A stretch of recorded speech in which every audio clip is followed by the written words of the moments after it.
শুভ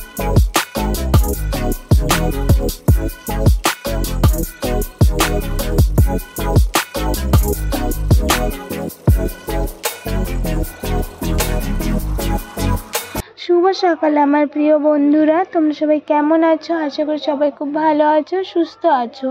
আমি মনিকা, আমার আরও একটি নতুন ব্লগে তোমাদের সবাইকে ওয়েলকাম জানাচ্ছি। সকালবেলা ঘুম থেকে উঠেছি আজকে অনেক তাড়াতাড়ি, এই ধরো গো সকাল 5টা 6টার দিকে আর কি ঘুম থেকে উঠেছি।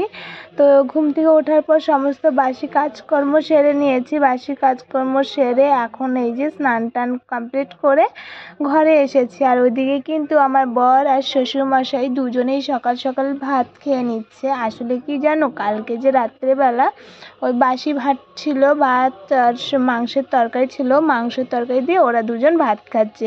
বরমশাই খাওয়া দাওয়া করে কাজে চলে যাবে, আর বাবাও খাওয়া দাওয়া করে দোকান খুলবে। তো ওইদিকে ওরা ভাত খাচ্ছে, আর এইদিকে দেখো মাম্মামও ঘুম থেকে উঠে পড়েছে। আর মাম্মামকে মুখ টুক ধুইয়ে দুধ খাইয়ে দিয়েছি। আর ওইদিকে মাম্মাম ওই ঘরেই আছে, বসে খেলা করছে। আর এইদিকে দেখো আগের দিন যে যা জামা কাপড় ধুয়েছিলাম সেগুলো না শুকিয়েছে তো ঠিকই, মানে আমি না কালকে এনে এইভাবেই রেখে দিয়েছিলাম, তো চেয়ারের মধ্যেই ছিল। নিজের কুড়ামির কারণে ওই কাজগুলো মানে করতে দেরি হয়, মানে কি বলবো, কেন জানি না কাজকর্ম করতে একদমই ইচ্ছে করে না, ভালোই লাগে না। মানে কিরকম যেন একটা মানে খারাপ লাগে আর কি, মানে শোলের মধ্যে হয়তো কোনো জোর বা শক্তি ওরকম কিছুই পাই না, এরকম লাগে। তো যাই হোক, সংসারের কাজ নিজেকেই করতে হবে, নিজের এই সংসার নিজেকেই সামলাতে হবে। তো সেই ভেবে মনটাকে কোনো রকম আর কি বুঝিয়ে এই মানে প্রতিদিনের মতো কাজে লেগে পড়েছি। এখানে এই যে এখন জামা কাপড়গুলো ভাঁজ করে নিচ্ছি। জামা কাপড়গুলো ভাঁজ করে যাব রান্নাঘরে গিয়ে সকালের খাবার রেডি করব। সকালে তো সবাই চা মুড়ি খেয়েছে, মানে সবাই চা খেয়েছে, আর আমি আর মা চা খেয়েছি। আর বাবা আর আমার বর দুজনেই সকাল সকাল আজকে ভাত খেয়ে নিয়েছে। আমি সকালে আজকে তাড়াতাড়ি উঠলো, বাবা কিন্তু আমার থেকে অনেক আগেই ঘুম থেকে উঠেছে। বাবা উঠেছে 4:30টার দিকে, কারণ বাবার যে সুগারটা ধরা পড়ার পর বাবা কিন্তু প্রতিদিন সকালবেলা হাঁটতে যায়, ওর জন্যই আর কি সকাল সকাল ঘুম থেকে উঠে পড়ে। আর এত রোদ্রু, মানে সকাল থেকে এত গরম দিচ্ছে যে ধারণার বাইরে। তো সেজন্যই কিন্তু বাবা সকালবেলা রোদ্রু উঠে গেলে আর হাঁটতে যেতে পারে না, সেজন্যই কিন্তু খুব সকাল সকাল দিয়ে ঘুম থেকে উঠেই আগে হাঁটতে চলে যায়, হেঁটে এসে তারপর বাবার বাকি কাজগুলো বাবা করে নেয়। ওই যে বাবার কাজ বলতে সকালবেলা ঘুম থেকে উঠে জল আনা, তারপর আর কি পাতা বলে ওগুলো বাবা আর আমার বর খায়, ওগুলো পাতা আনা, মানে এইসব বাবার টুকিটাকি যেগুলো কাজ থাকে সেগুলো বাবার নিজের কাজগুলো করে নেয়।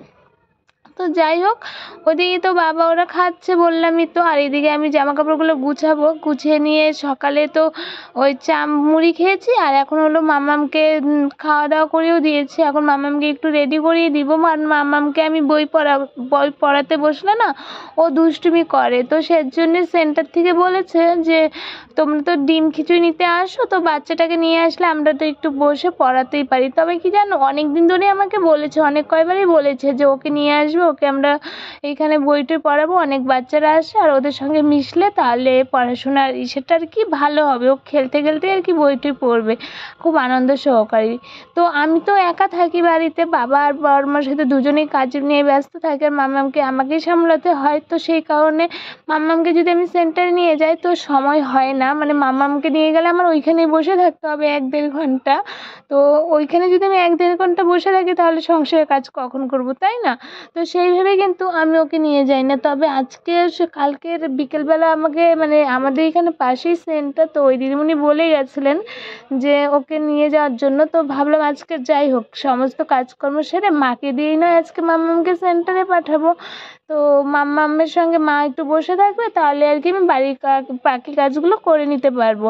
আর এত গরম যে কি এত গরমে না ভয়ও লাগছে যে মাম্মামকে সেন্টারে পাঠাবো কি পাঠাবো না, কারণ ওইখানে তো কোনো ফ্যান নেই, আর ওইখানে সেরকম আর কি কোনো হাওয়ার ব্যবস্থাও নেই। তো সেজন্যে এই ব্যাপারটা নিয়ে একটু চিন্তায় ছিলাম।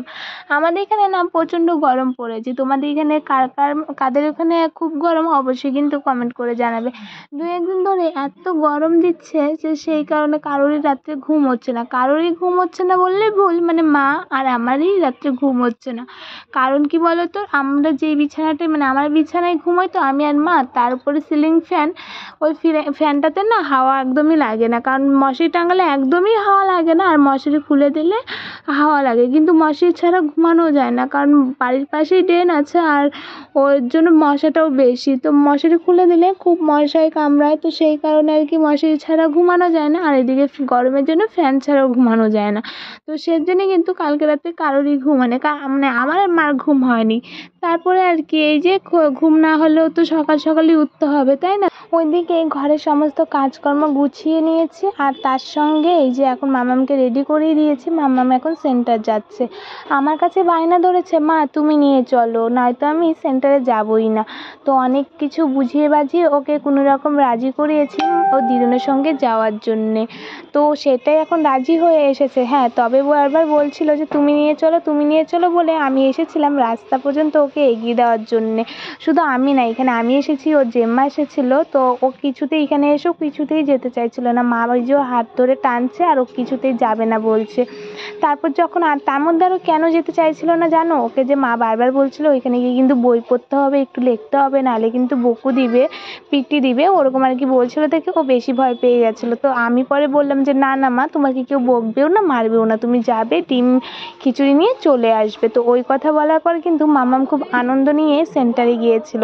তো সেন্টারে চলে গেছে মামাম, আর আমি এদিকে মামামকে এগিয়ে দিয়ে বাড়িতে এসে এই যে রান্নাঘরে এসেছি, সকালে খাবার তৈরি করব। আর ওইদিকে দাদাভাইয়ের জন্য একটু চা করেছিলাম, দাদাভাইকে চা দিয়ে আসছি, মানে দিয়ে এসেছি আর কি। এসেই কিন্তু রান্নাটা বসিয়েছি, ওপরে দেখতেই পাচ্ছ ভাত বসিয়ে দিয়েছি, আর তার সঙ্গে কিন্তু এখানে কয়েকটা কচু পাতা কেটে নিচ্ছি। ওই যে সিঁড়ির সামনে যে কতগুলো দুধ কচু পাতা আছে সেগুলো আর কি কেটে নিচ্ছি। এগুলো দিয়ে এখন মানে বাটা করব, ওই কালো জিরে, রসুন, তারপর এই পেঁয়াজ দিয়ে এগুলো সব কিছু দিয়ে একটা বাটা করব। বেশ ভালো লাগে জানো তো, গরম গরম ভাতে না এই বাটাটা খেতে ভীষণ টেস্টি লাগে।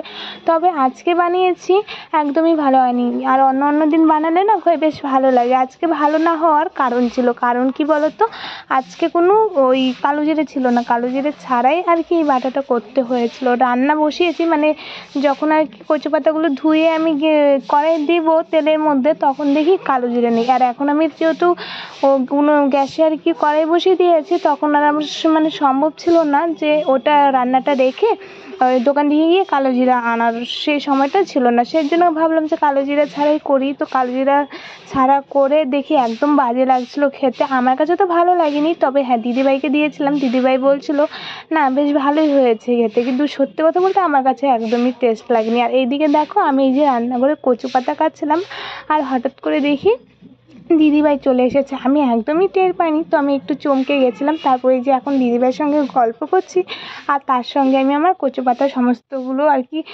কেটে নিচ্ছি, আর সমস্ত কাজগুলো কিন্তু তাড়াতাড়ি কমপ্লিট করে নিয়েছিলাম দিদিভাইয়ের সঙ্গে গল্প করতে করতে। তারপর দেখো দুপুরবেলা রান্না বান্না করে খাওয়া দাওয়া করে একটু রেস্ট নিয়েছিলাম, কারণ একদম গরমে ভালো লাগছিল না। আর আজকে কোনো শর্ট ভিডিও বানাইনি, এটা কিন্তু সন্ধ্যাবেলায় শ্যুট করা একটা ব্লগ। দুপুরবেলা মানে জেঠিমা কাসন্ত দিয়ে গেছে, জেঠিমার ওরা কাসন্ত বানিয়েছে। আমার শ্বশুরবাড়িতে এই নিয়মটা আছে কাসন্ত বানানোর, তো ওরা প্রত্যেকবারই বানায়, তো এইবারও বানিয়েছে। তো আর কি ওইখান থেকে অল্প একটু দিয়ে গেছিলো, তো সেটা আর কি ওই কাচের কৌটোটায় মানে বোতলটায় ভরে রেখেছি।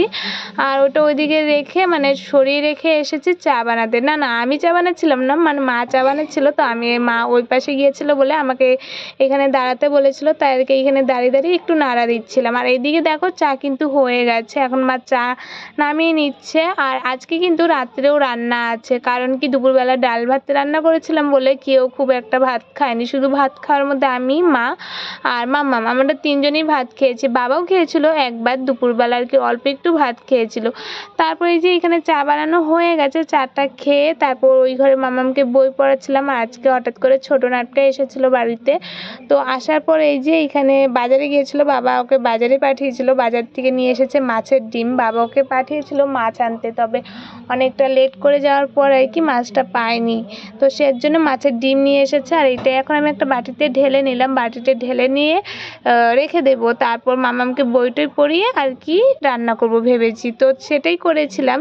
মাম্মামকে এদিকে ডিমেরটা এখানে রেখে দিয়ে তারপর মাম্মামকে একটু বই পড়িয়ে নিয়ে মানে বই পড়িয়েছিলাম, বইটা পড়িয়ে তারপর দেখো রাত্রি 8:30টার দিকে রান্নাঘরে এসেছি। আমি সমস্ত কিছু কেটে বেটে দিয়েছি আর এদিকে মা রান্না করছে। আর মা এই মাছের ডিমের ঝোলটা না বেশ ভালোই করতে পারে, আমি করলে না কেন জানি না স্বাদ হয় না। আমি কোনো রান্নাই ঠিকভাবে করতে পারি না।